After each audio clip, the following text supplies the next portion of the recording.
bulian banyak-banyak orang itu yang membuat kepala sama pikiran ini langsung panas. Jadi ibaratnya tuh langsung merespon tinggi Oke. untuk merubah, mengambil jati diri.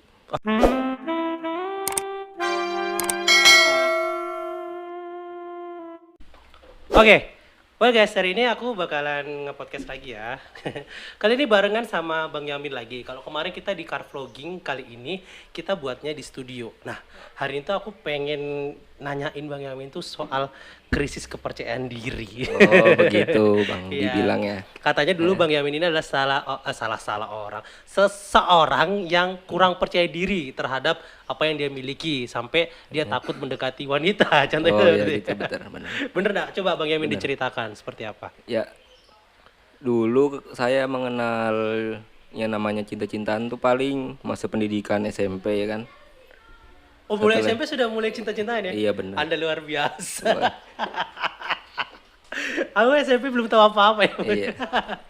Oke, tapi kepercayaan diri, sebenarnya krisis kepercayaan diri yang seperti apa sih yang dulu Bang Yamin alami itu? Ya yang saya alami dulu kan masa SMP tuh lihat cewek ya suka aja dalam hati cuma ndak berani ungkapkan. Jadi ya cuma dilihat aja, dilihat dari jauh. Gimana kita ini mengungkapkan Hah? apakah berani atau tidak. Hmm. Sampai-sampai ada semacam bubuhan lah, jadi Oke, cowok-cowokan. teman-teman gitu ya. Hah? Geng berarti geng. Iya, Geng-geng dalam geng betul. gitu ya, oke. Membantu saya. Jadi awalnya tuh kayak diajak di kantin. Oke, Oke, diajak di di kantin. kantin. Hah? Lalu hujan turun. Hujan turun dan Melo banget sih hidup iya, lu. betul sekali. Jadi hujan turun itu kisahnya itu kan mau mengungkapkan itu di Di lapangan kantin. Oh, kantin. wih, keren. Iya. Tapi sebentar, aku potong Bang.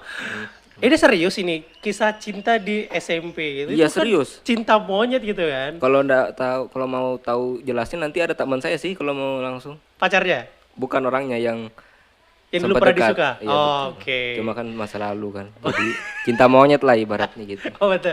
Tapi dari situ apakah krisis kepercayaan dirimu? Oh, lanjutkan dulu ceritanya. Iya. Lanjutkan dulu ceritanya.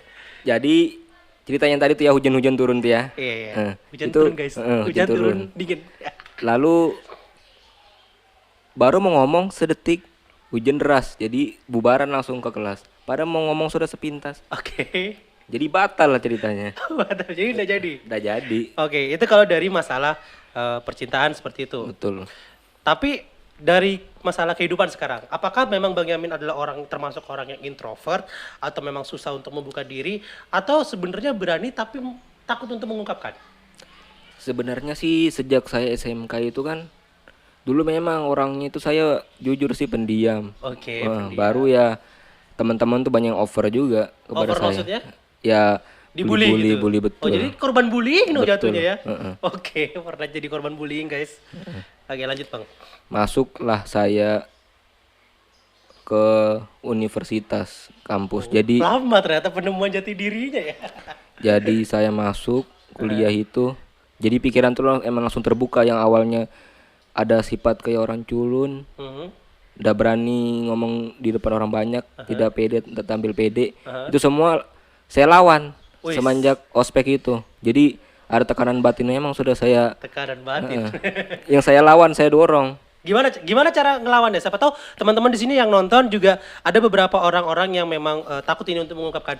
Coba kasih dulu tipsnya bagaimana cara Tipsnya itu, melawan ketakutan dalam mengungkapkan perasaan itu.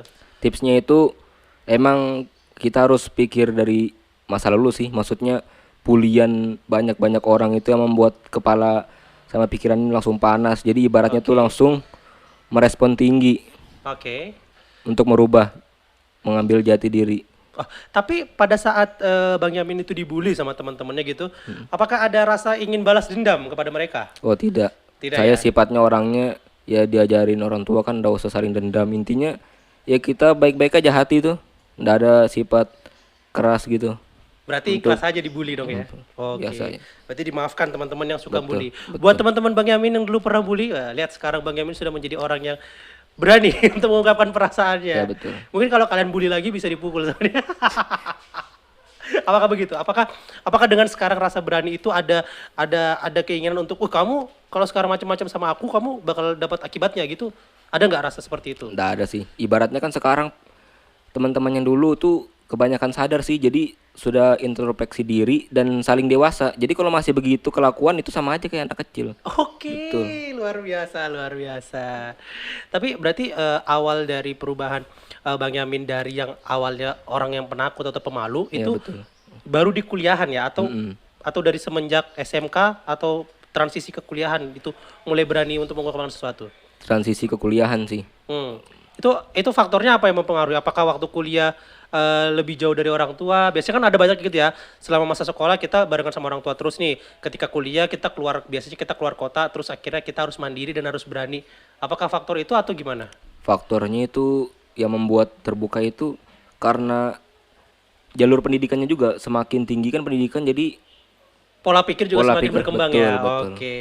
Sebenarnya kalau dulu jurusannya apa waktu di SMK, Bang? SMK dulu saya teknik kendaraan ringan Jadi kendaraan otomotif. ringan. Kemudian untuk masuk kuliahnya masuk di K3.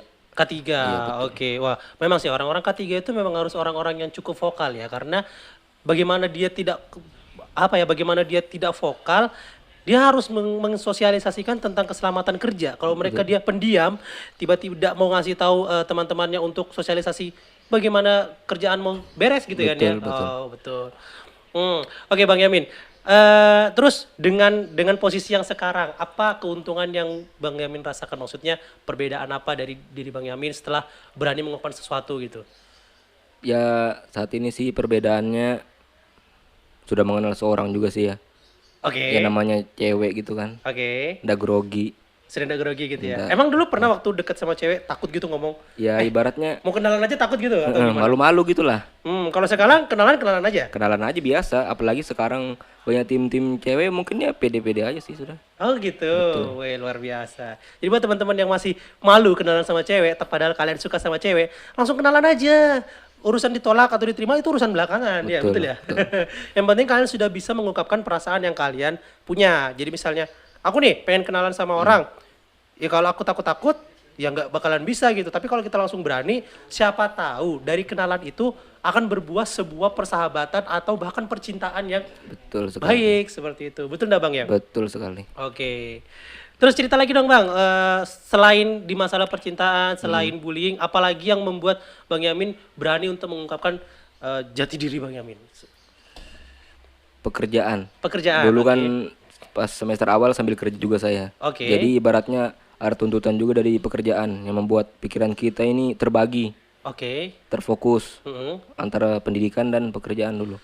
Oh. Jadi ya untuk menutupi juga kan biaya perkuliahan. Jadi sambil kerja dulu saya. Tapi Tapi saat sekarang masih ini kerja? enggak sudah. Apalagi di saat pandemi gini kan sunyi juga sudah kerjaan. Oh gitu. Baru Betul, betul. juga saya mau fokus juga sih, sudah semester ya mau ke-7 lah, semester 7. Oh ini sudah semester akhir ya? Luar biasa. Jadi mau fokus lah sudah. Mm-mm. Kata orang tua juga. Jadi fokuskan kuliah aja dulu. Oke, siap. Oke. Mungkin Bang Yamin ada cerita yang pengen dibagikan sama teman-teman yang maksudnya bagi teman-teman yang dengar atau yang lihat ini masih menjadi orang yang introvert, masih menjadi orang yang pendiam, takut untuk ngomong, apa coba sarannya? Ya saran saya sih lawan mental. Maksudnya apapun misalnya kita mencoba berpidato atau apapun di depan orang banyak, ya dengerin aja tertawanya apa. Itu ibaratnya ambil untuk pengalaman kita yang kedepannya untuk kita ubah supaya kita tuh pede, Oh, jadi dicuekin aja ya. cuekin aja. Terus kalau misalnya ada komentar-komentar miring, komentar-komentar negatif tentang kehidupan Mas Yamin sekarang, apakah nggak diambil pusing juga atau ya udahlah biarin aja atau itu pendapat orang, sedangkan aku berbuat pada jalurku sendiri seperti itu. Kalau menurut saya sih untuk pribadi saya ya biarkan aja seseorang untuk misalnya orang itu mau ngomongin kita, kita sudah begini, kita kan sudah mengambil jalur hidup masing-masing. Jadi Betul. ya masa bodoh lah kayak Masa gitu, bodoh ya. betul. Mereka nggak ngasih kita makan, kenapa Iya, kita harus ngurusin mereka betul gitu ya? sekali. Luar biasa. Jadi buat teman-teman yang seneng, yang suka dibully atau yang suka ngedengerin ocehan orang, ya udahlah biarin aja tuh yang jalanin hidup kita juga kan, bukan mereka, mereka juga nggak ngasih makan kita, Betul. kita hidup nggak nyusahin mereka juga. Kenapa? Tetap omongan orang didengarin. Memang sih ada beberapa beberapa mengatakan bahwa omongan orang adalah cerminan diri kita di sosial. Tapi Betul. kan nggak semua orang seperti itu gitu kan. Ada memang orang yang pengen menjatuhkan Betul seperti sekali. itu. Ada memang orang yang pengen mendukung. Nah, kalian harus pintar-pintar juga dalam memilih perkumpulan, Betul sekali. betul kayak. Betul. Oke, jadi kalau misalnya kalian punya perkumpulan yang menurut kalian itu hanya memberatkan hati kalian, yang menuntut kalian untuk membuat senang mereka, lebih baik kalian tinggalkan. Betul Karena kehidupan itu bukan hanya kita menyenangkan orang, tapi senangilah dulu kita diri kita sendiri. Nanti orang lain bakalan ikut senang juga, Ya, seperti itu. betul guys. Wih, bener bang ya? Benar sekali. Wah luar biasa, bener kita pada pada hari ini guys. Bang Yamin ada yang mau ditanyakan sama saya? Saya bertanya terus ini. Ya, saya Pengen juga ditanya mungkin sih. gantian sih sama Bang dibilang ini gimana juga prosesnya dulu. Masih Proses masa apa? mudanya. Masa Apakah muda? kayak saya juga saya gitu? masih muda juga sampai sekarang. Iya, Oke, kalau dulu sih aku ya malu-malu juga. emang sih anaknya memang kalau kata orang hyperaktif. Oh gitu. Tapi memang dulu aku orangnya takut untuk kenalan sama orang. Terus setelah masuk di dulu aku SD, SMP itu temanku rata-rata cewek, Cewek, ya. dibandingkan sama cowok. Jadi aku lebih banyak teman cewek. Jadinya sedikit mengerti tentang perwanitaan lah Oh ya. gitu, betul. Makanya aku dulu agak kalau dibilang orang tuh agak ngelambai seperti sip, itu. Nah, setelah itu aku dimasukkan ke SMK, STM juga. Masuk STM, akhirnya di situ mulai berubah untuk menemukan bahwa sebenarnya aku ini bisa loh menjadi orang yang cowok, gimana ya maksudnya? Bukannya dulu aku gitu ya maksudnya. Iya, iya. Bisa loh, aku ini cowok gitu. Maksudnya bisa menjadi pemimpin seperti itu. Terus kemudian lanjut ke kuliah. Nah, di kuliah ini mau nggak mau, aku harus bisa mandiri, Bang. Iya, iya. Jadi karena dulu aku 16 tahun menjadi anak tunggal. Mm-mm. Bayangkan 16 tahun menjadi anak tunggal, manjanya keterlaluan kan pasti kan? Iya, iya, Ya. Akhirnya setelah ada adikku keluar gitu, cerot gitu dia keluar. Betul. Di umurku yang 16 atau 17 tahun, aku berangkat kuliah. Nah, di situ aku mulai berpikir. Karena aku sekarang sudah punya adik dan aku sekarang kuliah di luar kota dan jauh dari orang tua, aku harus berusaha untuk menjadi orang yang mandiri dan berani. Mm-mm. Nah, jadi aku cari pergaulan-pergaulan yang memang menguntungkan bagiku. Menguntungkan dalam arti bisa mengembangkan bakat yang aku punya seperti itu. Contohnya kalau sekarang ya ketemulah bakatku ternyata adalah ngebacot di depan kamera atau di depan mic seperti itu kan. Nah, jadi awal mulanya sih memang fase perubahanku menjadi orang yang nggak tertutup lagi itu ya di perkuliahan itu. Jadi lambat laun akhirnya aku berusaha untuk bisa membuat diriku ada di lingkungan. Ya, seperti itu. Karena dulu aku selalu merasa bahwa aku tuh ada tapi nggak dianggap. Gitu ya. Ibarat kayak ada tapi nggak dianggap itu ya sedih juga sih. Itulah. Jadi ya gimana ya maksudnya kita ada loh, kita berpengaruh loh, tapi kenapa kok orang itu nggak nganggap kita seperti itu. Nah, aku pengennya menjadi seseorang yang berpengaruh dan dianggap sih. Bukannya aku sok pamer, tapi memang karena kita punya potensi, kenapa nggak kita keluarkan Ya, seperti betul itu. sekali. Kalau kita pendam terus, kita nggak bakalan tahu potensi kita gitu kan. Ya, seperti itulah bang.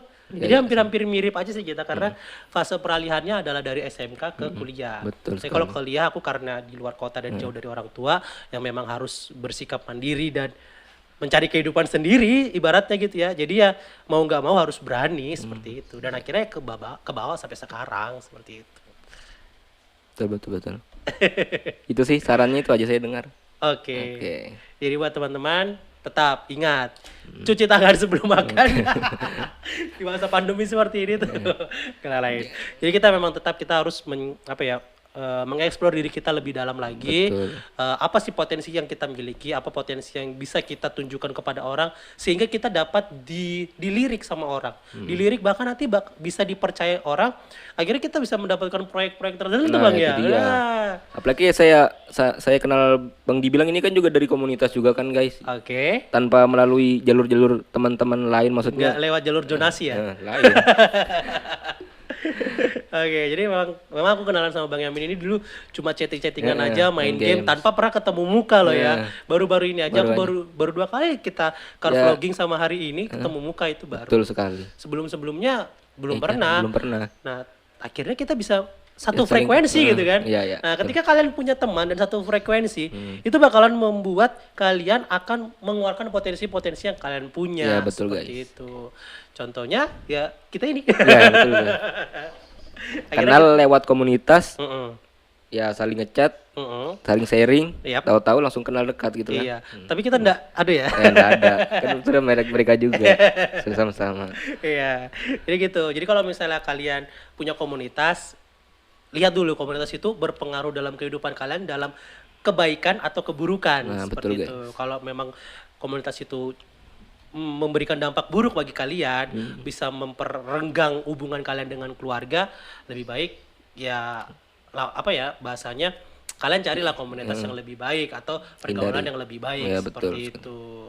Oke Bang Yamin. Oke, itu Ada aja. kata-kata penutup buat podcast kita pada hari ini? Kata-kata penutupnya ya, jangan lawanlah lemah kalian sebelum kalian dilemahkan seseorang. Wih, luar biasa. Sombonglah kalian sebelum disombongin orang. Betul, betul, betul. Tapi jangan terlalu tinggi kesombongannya. Memang anak muda itu seperti lagunya Sheila on Seven ya. Kesombongan di masa muda yang indah. Wah, itu dia. Luar biasa. Jadi memang anak muda itu rentan terjangkit penyakit sombong. Tapi ingat, tetap down to earth. Walaupun kalian sudah tinggi, kalian masih punya kok teman-teman yang harus dibantu. Iya, Kalian betul. punya keluarga yang memang harus Betul diperhatikan. Jadi sekali. seperti itu. Ya, guys. Baik guys, jadi cukup sekian perbincanganku dengan Bang Yamin. Ya. Nanti kita bakalan bincang-bincang lagi di video-video selanjutnya dengan tema-tema yang lain. Kali ini tema kita tentang melawan ketidakpercayaan diri. Oke, sampai jumpa lagi di video lainnya. Bye-bye. Bye-bye.